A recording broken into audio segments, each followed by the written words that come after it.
pandemic got us into a reflective space and made us look inward to see what we can do for the world at large. As a self-expression coach, I became a catalyst for women and started Vani, a one-on-one coaching program for women on finding their voice, to speak up, to be visible. As a storyteller, I spotted there were many ordinary people amongst us leading extraordinary lives, making a difference to the world, and they needed to be heard. Thus was born You and I with Rashmi Shetty, where amazing personal journeys with their uniqueness and individuality are showcased. A reaffirmation of the fact, open your eyes wider, the world is far more beautiful when we acknowledge the presence of both you and I.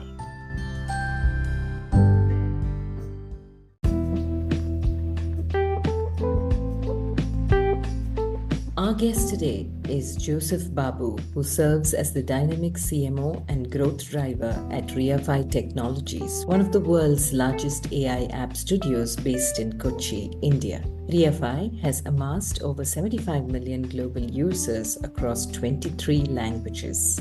He is skilled at strategically positioning brands and accelerating viral growth through disruptive zero marketing tactics.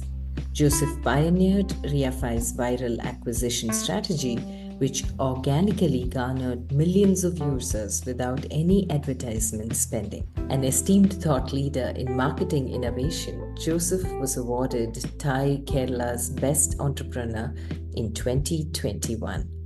He is a sought-after speaker on digital transformation, culture building, and purpose-led business.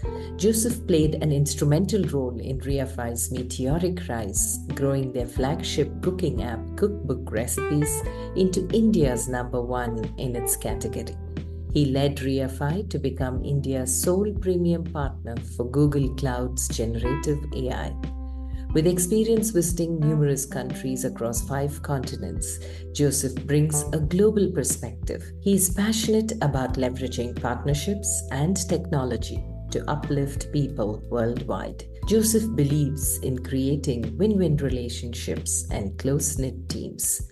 Fueled by curiosity to drive change, Joseph is often found exploring diverse cultures on international expeditions. He is envisioning the next decade steering Riafy's AI systems to assist people and society.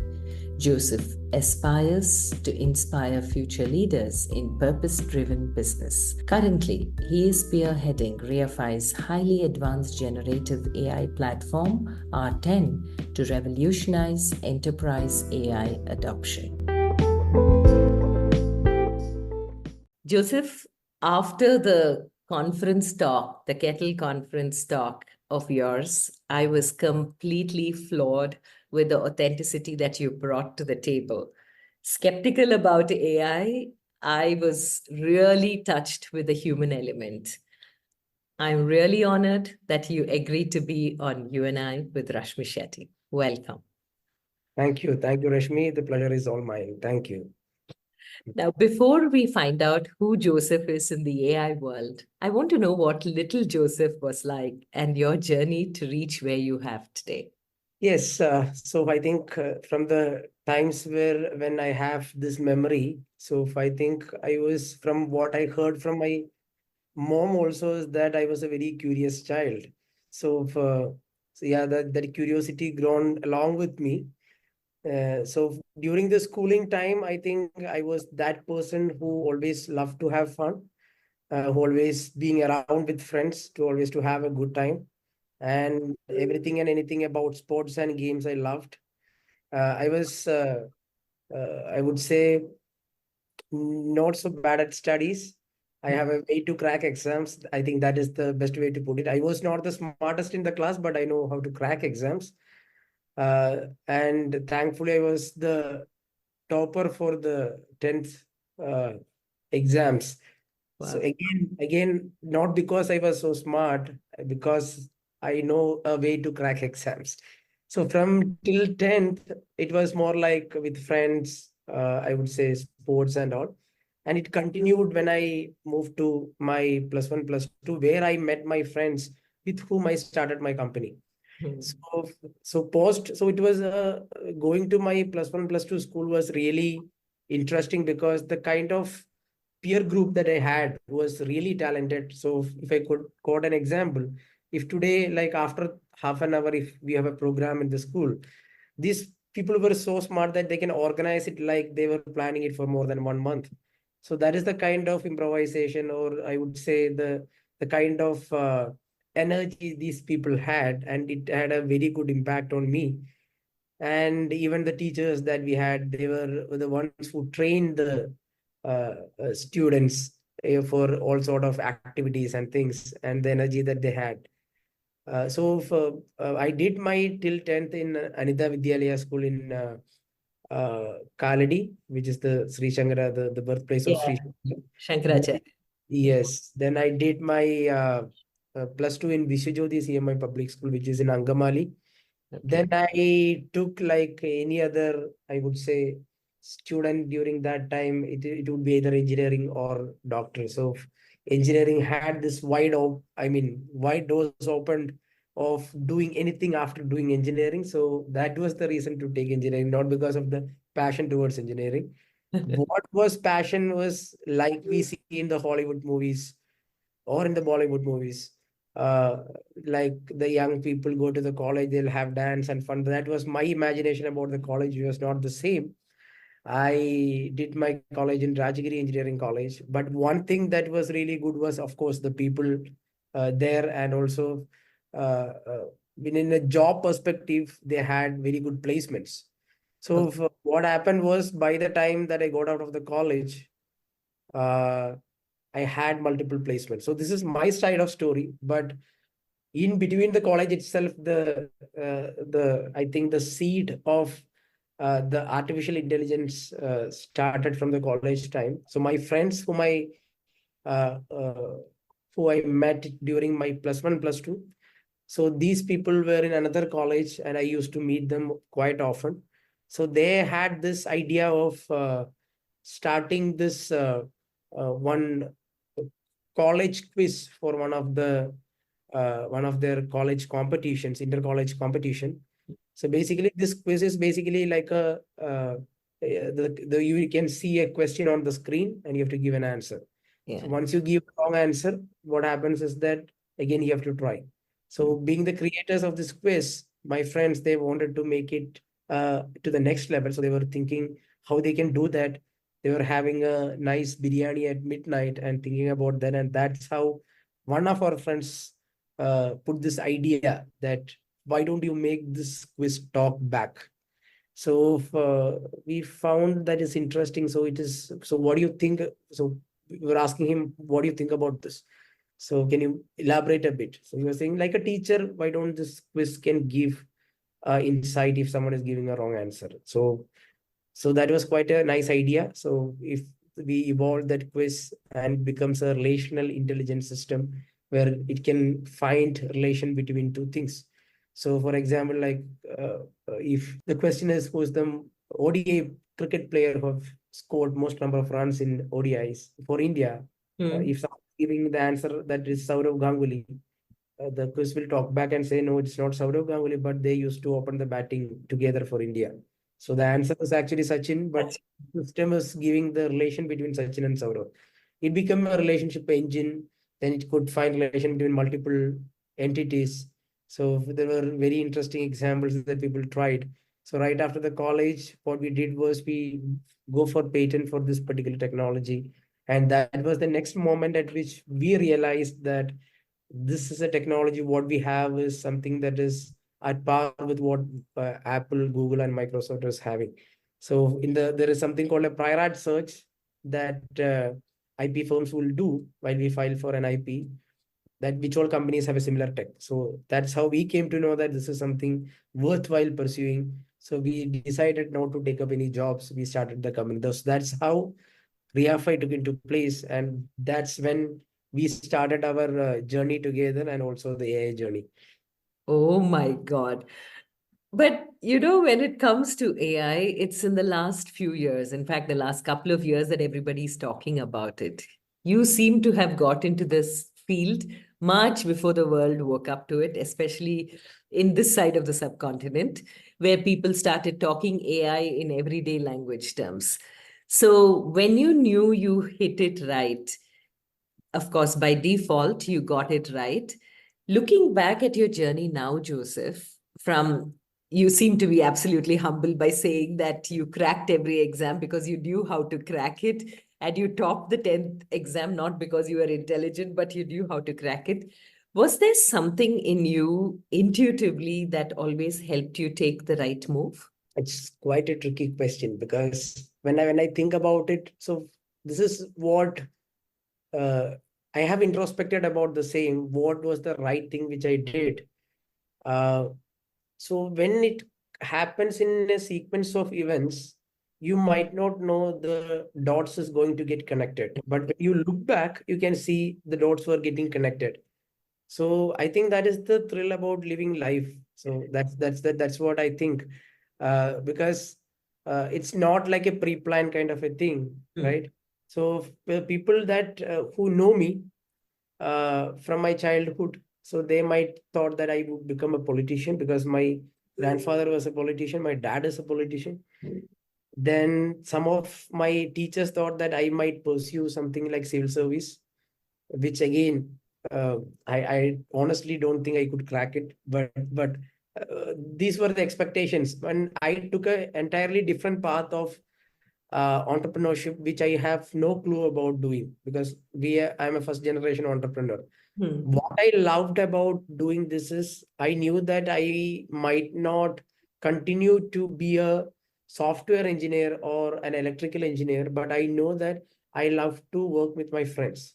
So friendship was one foundation that I mean drived me to start this company. So that is one thing.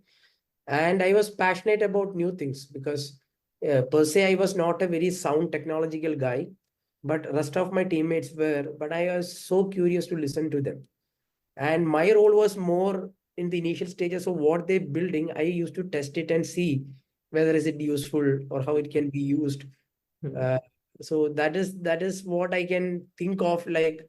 And uh, I think so there are some I would say there are some genetical things also because being from a political background, there is some sort of kind of a leadership skills which I would have, which I think I could not deny that because that would be very it is I don't think it is very humble to do that. It is not Yeah, I it think you lack of can you can confidently say it. lack of gratitude of saying that thanks to the genetics.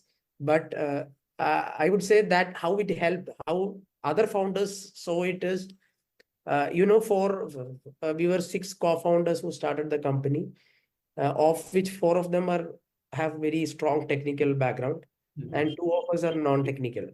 So myself and the CFO are the non-technical people. So CFO here, he's good in max. So he obviously chose that finance is something that he can do.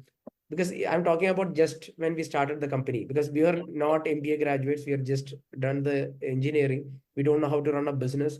Only I would say the initial capital that we have was this friendship and the passion. This was just two things. So then who would do the marketing, who would do the sales?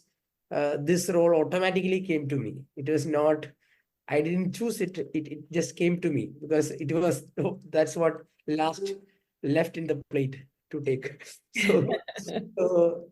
But I am so glad that, so when you don't have any background of or any learning of how to do certain things, you purely try to invent your own ways and it might become an innovation. So what I know is in the initial stages, when we created products, the responsibility of marketing it to people was it was primarily my responsibility. So what I was thinking is we haven't raised any money. So is there any way to market without any money? So that was my first thought. Second thing is what I can make use so that I can market our products. So when I think about it, we have a very strong technology team. So why don't we use technology to market it? So this is how I happen to invent the zero marketing strategy, where without spending any penny acquiring users, thankfully it worked. We have 75 million users across the globe, in 157 countries. So everything done in a small room in Kochi. And thanks to the technology and also a lot of things aligned to make this happen. And I would say almost 99% of all these users are organic. I mean, people discovered our product and they used our product. So, Okay. yeah. Okay. This is fascinating, Joseph. 75 million users, 157 countries, all sitting from a room in Kochi and working your way through. And that to zero marketing fees, what you're saying. When you're talking about all of this, you are talking about AI at a time when AI was not the norm, was not something everybody was familiar with. How did you get the market to know about it? It was not so easy. Hmm. So AI was much of a fancy word at that point of time. Maybe in some of the sci-fi movies you could see AI, and usually AI is the villain, and in most of the stories. So when we so right after that filing for the patent, when we knew that we have something valuable, so we tried to talk about this AI and what all things is possible using this. Maybe people would have related it like a story of a movie. So it's good to hear, but not so, I would say, compelling to believe. Yes. So when we continue to talk about this, once we met one of our mentors, I would say, who worked in the valley and all. So he give this advice that maybe you have a powerful technology, but unless you use this technology in something useful and make people experience the same, the magic of the technology, then only people start believing it. Otherwise, technology, so it made a lot of sense even then, and it make even more sense now. So because the science is something that was there for a pretty long time. From the people were know about stars and astrology, everything was there. But in the I mean, the 17th and the 15th centuries, when the technology was being used, I mean, from the science, when people derive technology and use that technology in the business, then is what the scientific revolution happened. People started to pour in money because they need more scientific evolution to happen so that technology will develop, so that business will thrive. Hmm. So it made a lot of sense for us during that time. So we wanted to use this technology in some form or shape so that people can use it. Hmm. So talking about only theory can take you so far, like in the Oppenheimer movie, what he says, theory can only take you so far. So we realized that in the early part of the journey. So then what we did was we went back to the drawing board. We thought of like how what is the kind of product that we can make use of using this technology. Hmm. So that's how we started our uh, I mean the mobile app business, where we created apps by using our AI technology and put it in the marketplace like Google Play Store and App Store, Hmm. and users started using it. So and we never talked about AI after that. So because ultimately, when it comes to a business, if a user, when we launch a product, it would be for certain segment of users. Hmm.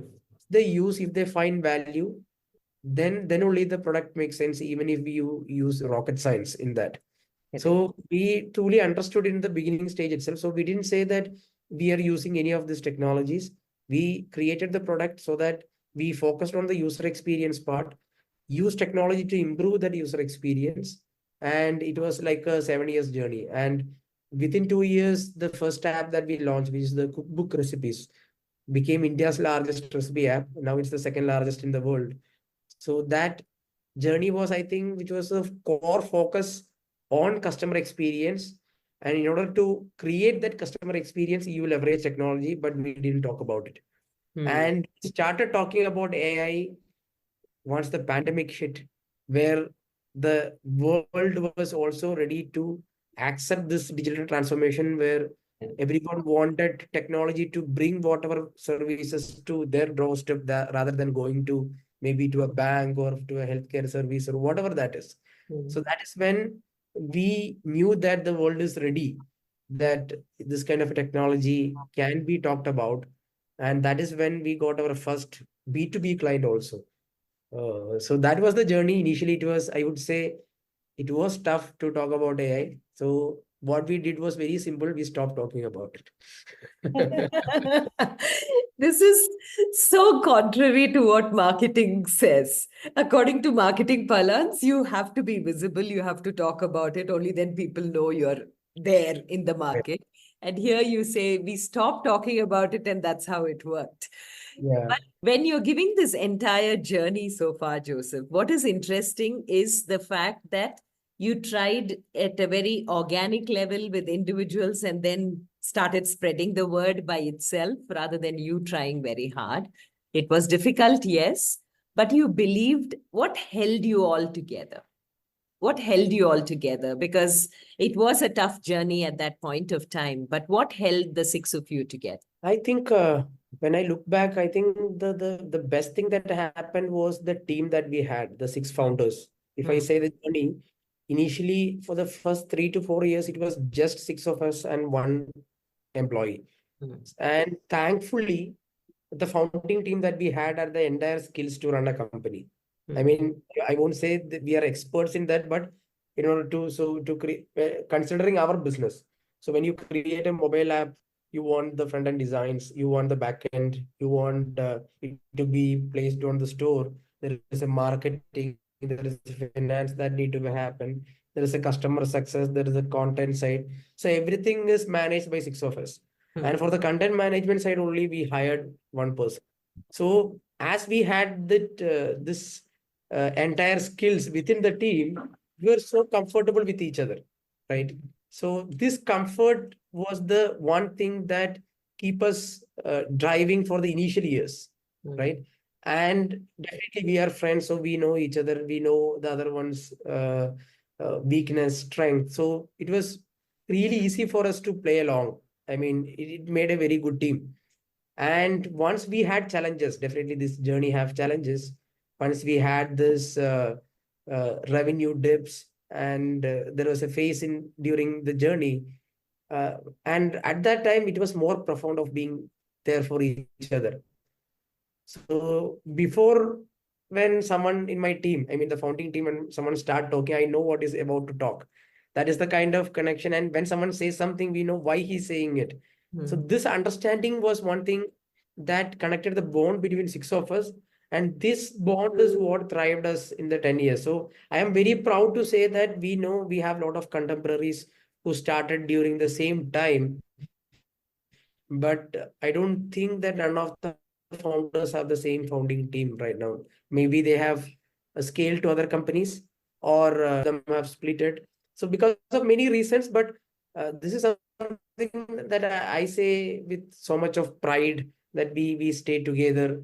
And that friendship was one thing which built the foundation. I think that word kept us strong together.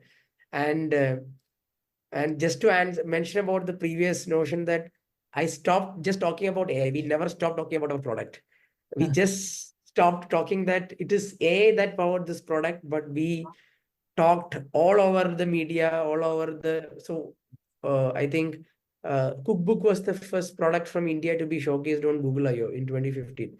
Hmm. So the marketing was going so active, but the AI part of it was the only thing that we kept uh, silent, because people could not get the why AI, or AI was uh, not a topic that was off discussion at that point of time. Hmm. And it's smart to do the marketing. Once you have a wave, you have to ride it. So you to create a wave, it requires more resources, right? So Yes. that was a, I think when I look back, I think it was a wise decision that was made. Right. And curiosity prompting this question out. You chose Cookbook because it has universal appeal. Food is something that everybody needs access to and would love to try new things. Is that the reason why you started with something like Cookbook? Yes, I think that was the major reason to start with. So to putting up the real story, we actually launched a first product which was technically very sound. Again, sound very AI centric kind of a product. This product was basically known as movie tarot. It basically predicts the box office collection of a movie before it release. Also, it predicts the happiness of the movie. And we thought it was very cool kind of an AI product because no one could predict the movie's happiness at that point of time. Only we know the reviews, which is very subjective and personal. But it didn't work in the market. It was another learning at the early stage that we should launch something that the market needs or the people need. Then we look back, what is people are looking right now in terms of a product. Then we found as a category, health and fitness is one category that is booming back in 2013, especially in the Google Play Store and App Store. So this was the analytical part of it. The second part of it is there is one cookery show that has been running since 90s in the Kairali channel, which is one of the channels. And I have seen my mom watching all the cookery shows at home, even though she's not very enthusiastic about making the dish, but she likes to see it. So even I also sit along with her. So there is something with cooking. So cooking is more like uh, not just for the taste buds, but it is more like a passion kind of a thing. Like you learn a guitar. So cooking has that thing. So that is one reason, one primary reason we started with cooking. So when we started, what we were thinking was we don't want it to be very restricted to so this is one fundamental ideology that we had. Even when we started with AI, we wanted AI to break that all barriers of economical, social, and language divide. So when we started itself, we launched in all major global languages.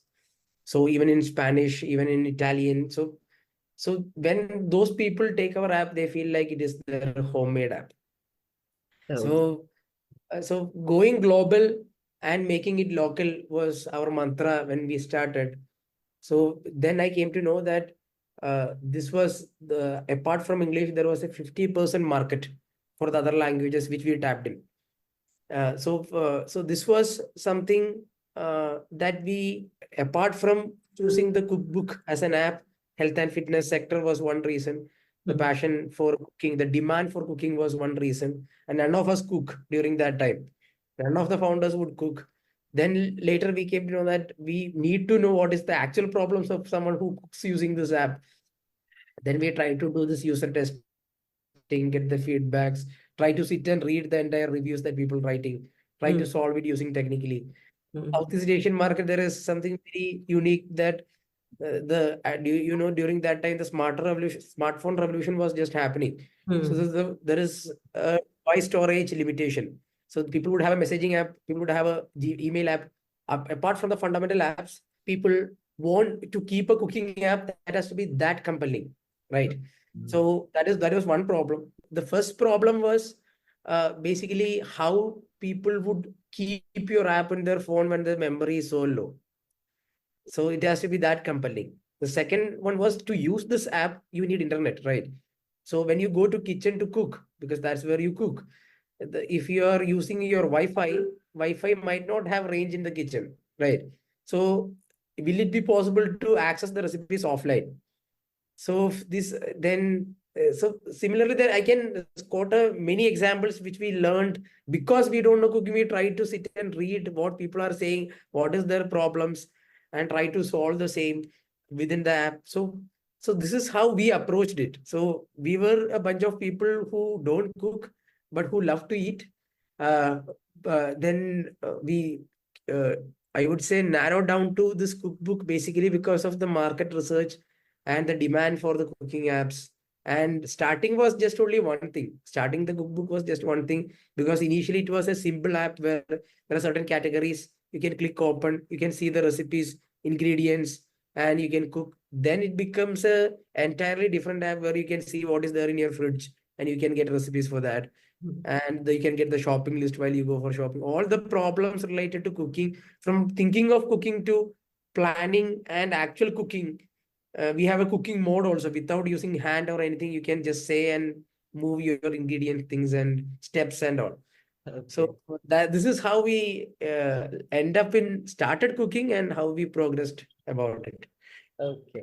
And the languages that you chose in which they could be understood, was again based on the population and the most spoken languages. Is that how Yes. you divided that? Okay, Yes. the translation will happen that way.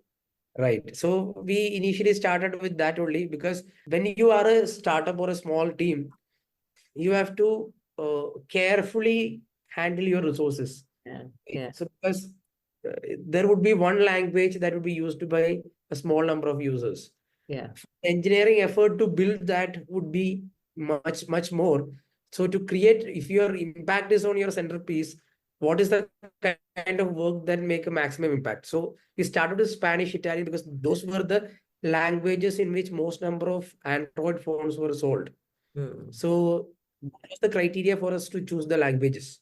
Oh, So because it made immediate impact. yeah, yeah, yeah.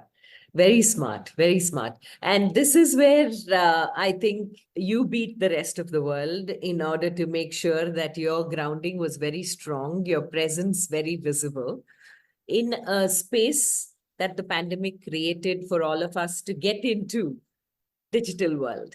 And there you were already when the world was getting into the groove, phones became smarter. And suddenly you found yourself very, very relevant to the world and the language that the world was speaking. So, was it a very easy, soft launch for you when you got into AI formally and announced it to the world? Was it something very matter of fact, easy, and you had already arrived by then? Uh, there were easy parts of it and there were hard parts of it. I tried to segregate both. The easy part was being started with AI, the head start that we had in since 2013. It Hmm. is not the idea of or the technology, just the technology. This technology was validated by 75 million users. So when an AI system is being used by users and when we have data and fine tuning is happening to the system, it becomes more valuable because the real user data is being coming. So what essentially happened in the journey till the pandemic was we were creating that cleanest data repository which can be used for fine tuning this AI models that we can hear right now, the foundational models that we are talking about. This can be fine tuned only using clean data. So the problem that we solved was when you go to any, say, when you do the B2B business. So that is the challenging part. So still, till then, we were doing the B2C business. We were creating our products. It was used by customers across the world. Now we are creating products for the enterprises and companies and for their customers. So when you sell it to the enterprises, the kind of problems was different. So that was the challenging part. So for any AI companies who are working on the B2B side, for any given use case, to create value for the client, it has to be fine-tuned for the client's specific use cases. And if you take a bank, there is a way in which one bank does their business. So that business logic also has to come in. And also this AI system has to connect with the real world systems like maybe if it's a bank is providing loans, the loan providing system has to be connected with AI so that it provides value. So for doing all of this, it needs data. So if you go and try to get the bank data, it is very much regulated. It's a regulated industry.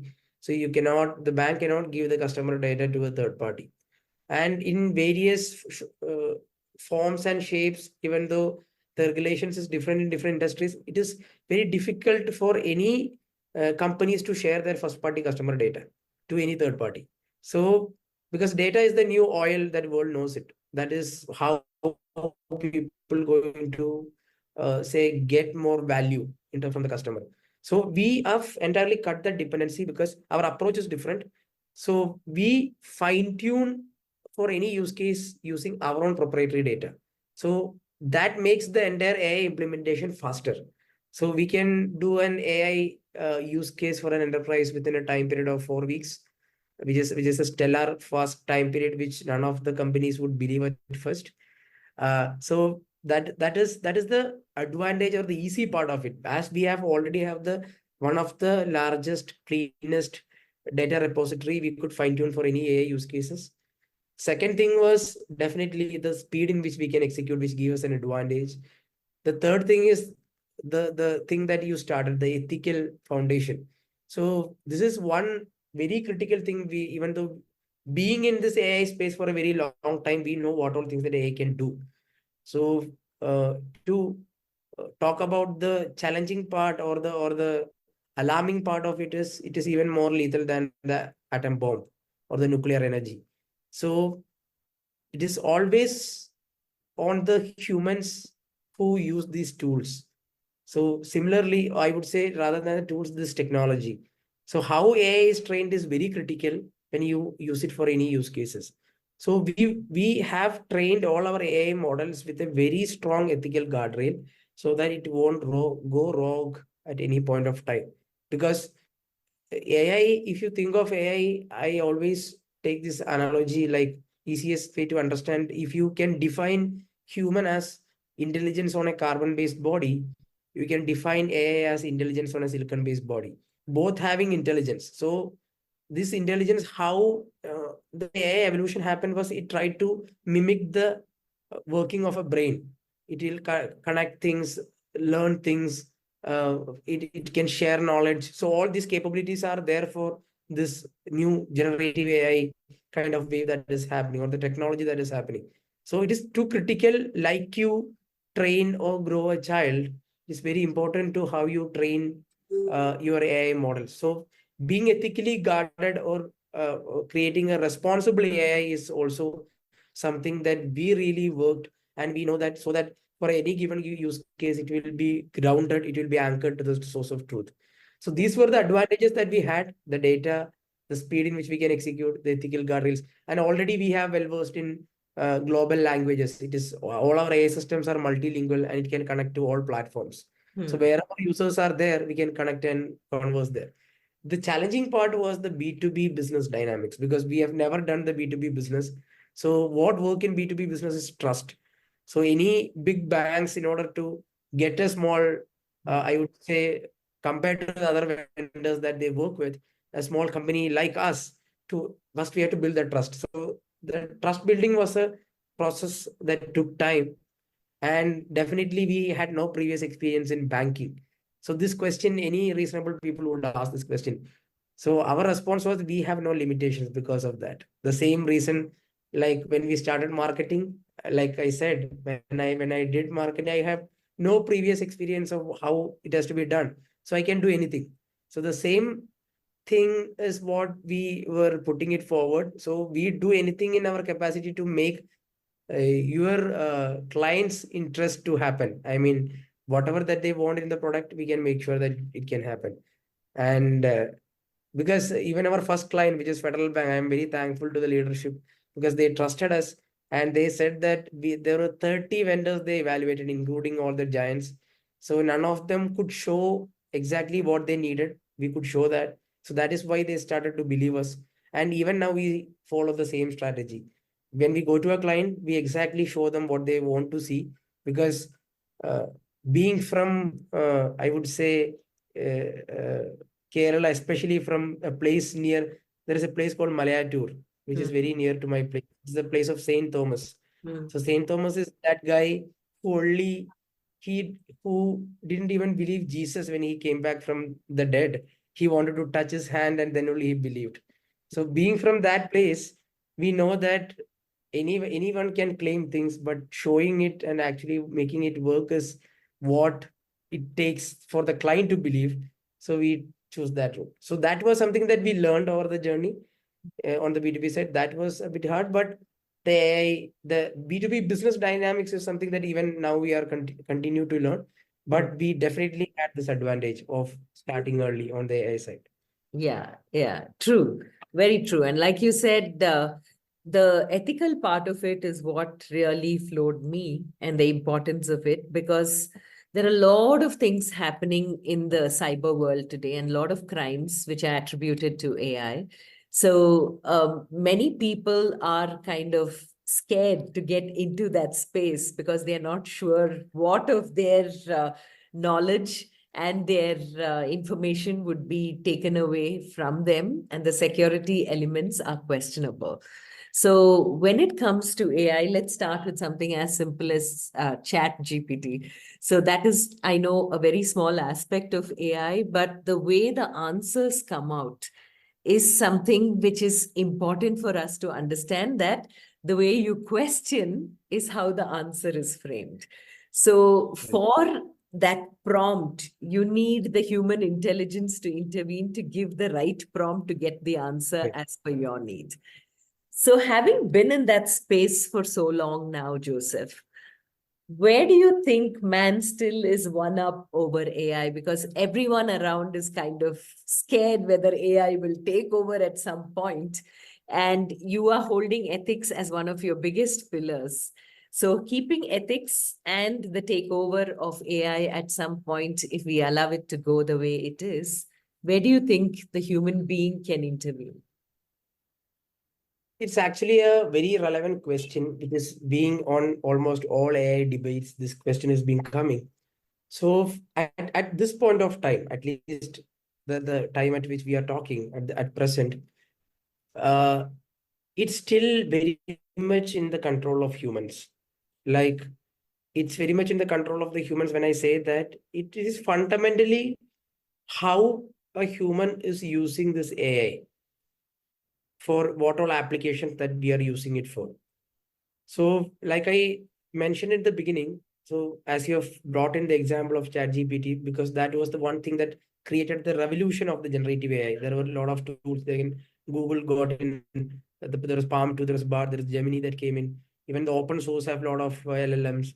Even now Apple is going to launch. So all the major tech companies are there. So we know that it is very important, or this is something is going to change. That is the next revolution that is going to happen. But where the relevance of human is basically, especially the creators, the nation builders. So each of these stakeholders have a big role to play in this entire, because it is a paradigm shift that is happening.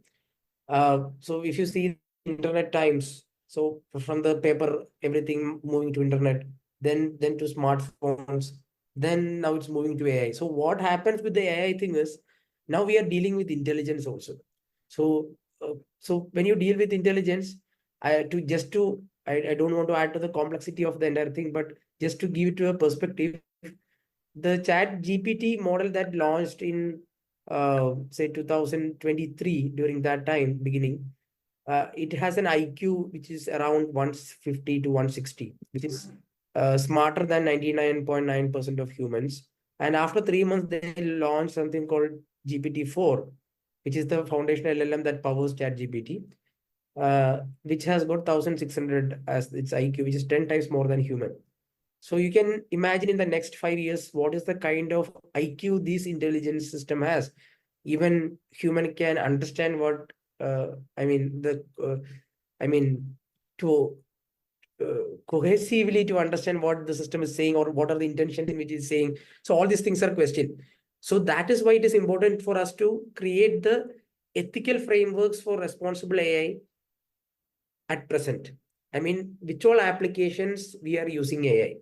And the second part to it again is when I say ethical AI, it is a very vast topic, the responsible AI. So one thing definitely any AI system should need is the explainability. If it is giving an answer, why it is giving, what is the thought process? So this is something that we need to know, because the biggest challenge with most of the AI system is the humans don't know when it hallucinates, because it can give information which is not real or true, with a lot of say conviction, to make people think that it is correct. So explainability for any AI system is very important. Then the ethical AI framework, when I talk about that, the security aspect, the accountability aspect, all these things have to be in play, because it is more important, because uh, uh, AI being, we have to see AI as a very powerful kind of a technology, and it can be used on all side of things. Like if you are using it for, say, nuclear wars, for example, so it can be used more effective than any of the existing tools. So when two nations try to use AI for their national interest, which is against some other country, what this AI learn is entirely different. So this is the importance of the framework. And when an AI system learns something like this, when it's connected to internet, it can cross learn these things also. I mean, humans, this is one capability that Homo sapiens made it through compared to the Neanderthals, right? So be to share the knowledge, to have that cognitive capabilities and to gather together. So to share information is, they can do it just like this. So at present, again, coming back to the first point, it is up to the humans on how they are using it.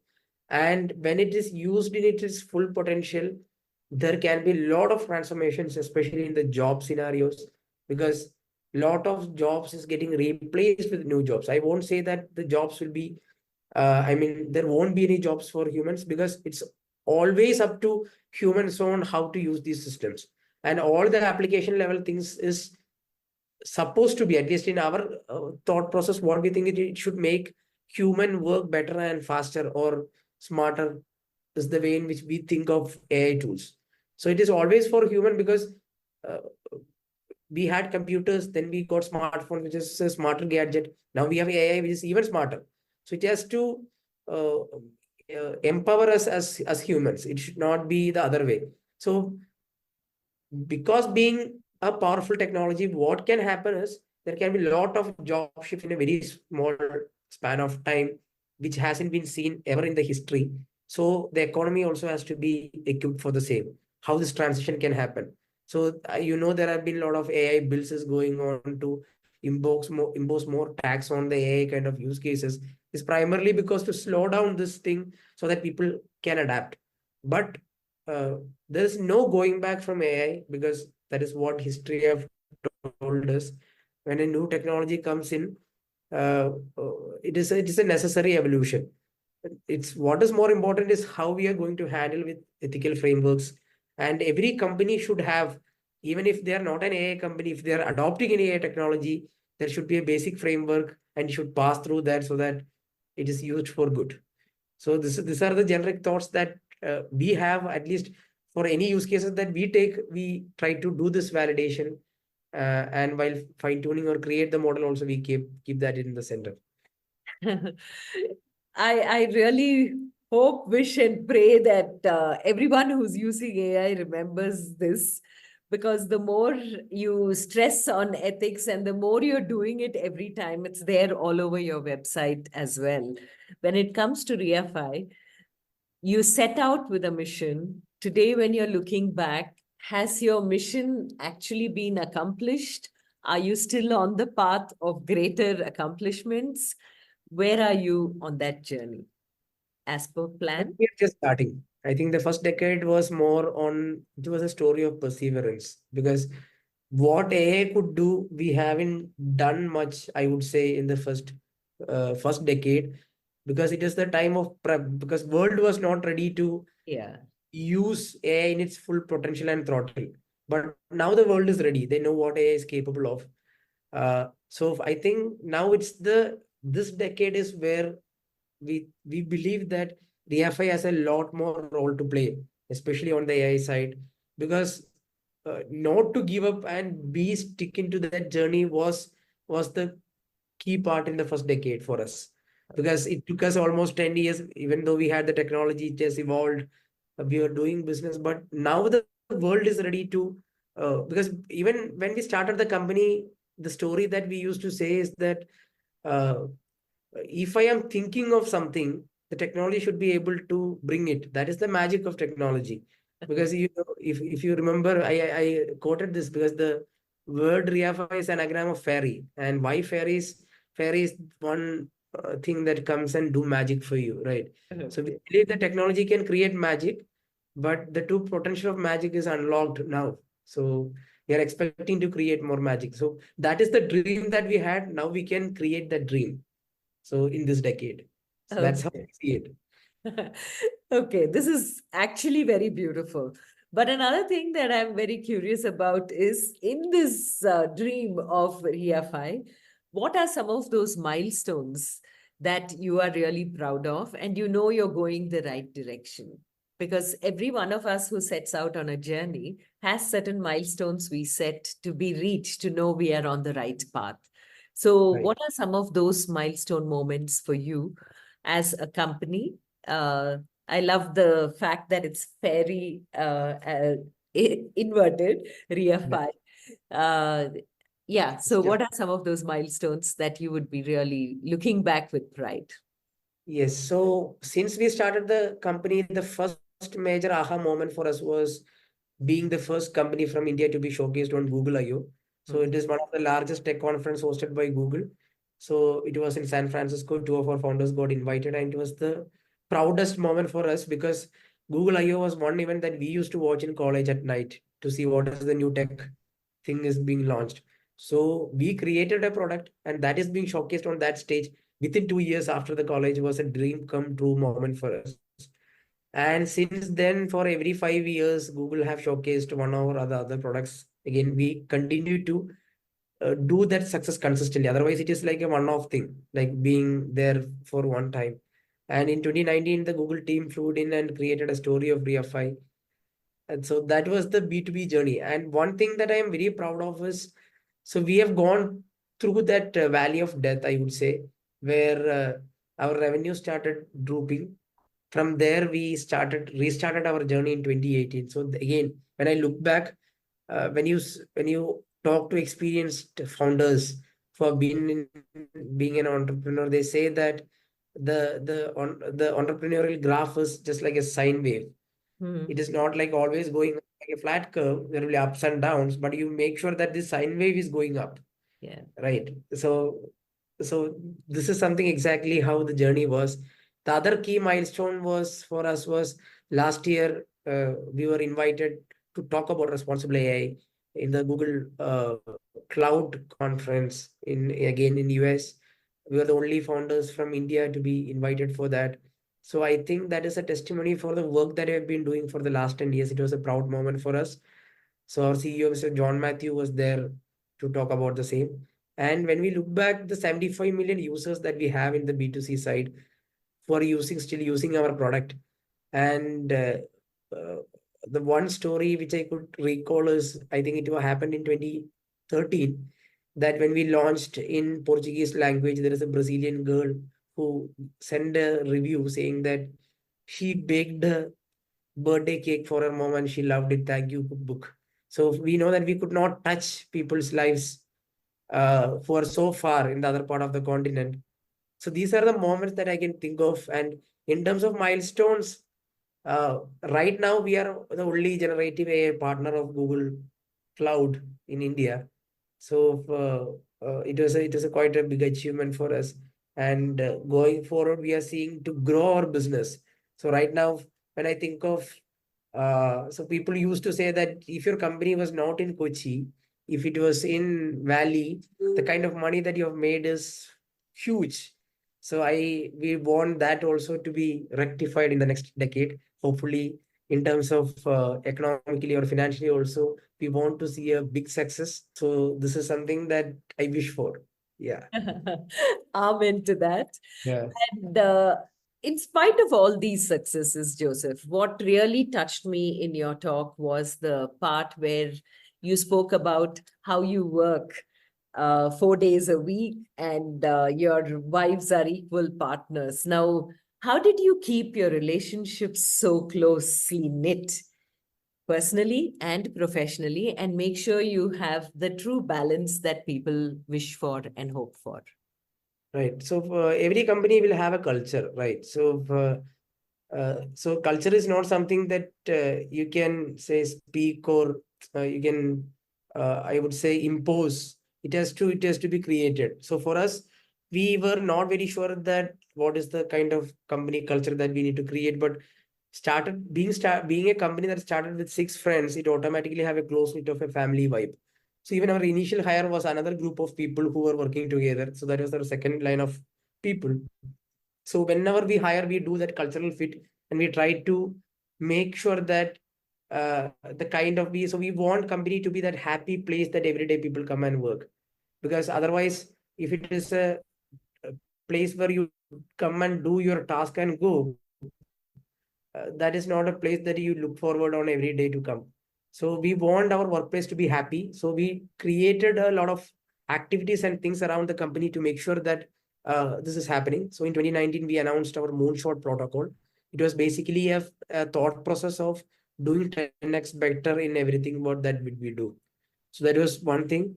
Then we launched the Spark Friday as a part of, again, making 4 day work weeks, and Friday is the day for innovation, where all our company members comes in, we play games, we try to build some things, we eat together, and then we go, maybe in some of the group will go out for playing, some will go for movies. So we wanted that, if that is the culture that we want to say, we want to live and we want to spread. So that it automatically shaped, and we try to create things within the our daily or weekly operation, so that this culture is being grown. So and especially the second part of about the wives, like every one of us got married once we started the company. They also become part of the company, even though they are working in different things. They also indulge in that. For all the celebrations they would come, and they give that female perspective for us, because six of us being men, we might not know what a women employee would be thinking. So there were some of the Women's Day, they were talking with all these people and try to understand and try to fix if there is anything that need to be done. So they were helping in those things. So it primarily driven, and we consciously try to have more female employees within the company, so that the culture is more balanced, because we at the core we think that we are a very strong feminist people. So so that's it about the culture part. It was more like Riafy. We say that Riafy is family because that's how it got nurtured. Yeah. Okay. So here we are at this point in the conversation where I want you to take a couple of steps back into the pandemic. What are your takeaways from the pandemic? So nothing is permanent. Life is something that you have to is the greatest thing. Rest everything can take a seat back, and you can slow down. And even a smallest worm can create that insightful thought within you, and make you introspect about what matters. So that was the three key takeaways. Yeah. And 3 life lessons, Joseph, that you'd like to leave us with around whatever you have seen. I think one is whatever that you're doing, do it in the best way. However small thing that you're doing, try to do it in a way in which you leave a signature. So that is one life lesson that I have.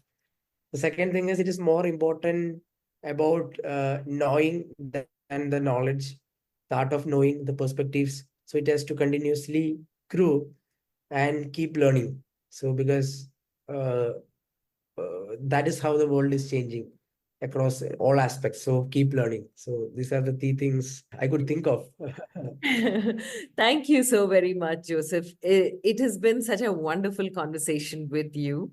And like the pixie dust that every fairy carries with her, which she just sprinkles to make sure there's magic along the trail, may you find that dust that you can sprinkle alongside everyone you meet on this earth, on the globe, and make a difference in their lives. God bless you all 6 of you. May Riafy find the fairy within to fly hard, create magic, and go wherever you want to go. All the very best in all that you're seeking to achieve. Thank you. Thank you so much, Rashmi. I really enjoyed the conversation. It was very, I would say, a very honest kind of a conversation and very interesting questions. And it took me back to the entire journey. Thank you for that. Pleasure completely mine, Joseph.